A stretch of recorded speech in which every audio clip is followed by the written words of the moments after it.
Hello my dear மக்களே, என்னதான் ஒரு பெண்ணாக இருந்தாலும் இந்த வாழ்க்கை எல்லாருக்கும் சமம். ஈக்குவாலிட்டி. யார் வேணால் அவங்களுக்கு என்ன முடியுதோ அதை செய்யலாம். ஒரு பொண்ணால் மட்டும்தான் இது முடியுமா, ஒரு ஆணால் மட்டும்தான் இது முடியுமான்னா என்ன பண்ணுறதுங்க?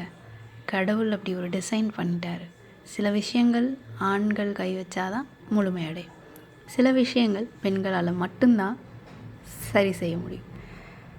அப்படி ஒரு லைன் போகிற போக்கில் கேட்போமா? பெண்ணே, உன் சுதந்திரத்திற்காக ஆணை தந்திரத்தில் ஆழ்த்தி அடிமையாக்காதே. யாரும் யாருக்கும் அடிமையாக வேண்டாம். Let's say stay together, chit together, stand together for each other. அது எந்த ரிலேஷன்ஷிப்பாக வேணால் இருக்கட்டும், அது உண்மையாக இருக்கும் பட்சத்தில் எவ்ரிஒன் இஸ் ஈக்குவல். எல்லாரும் சந்தோஷமாக இருக்கலாம். சிந்தித்து செயல்படுவோம்.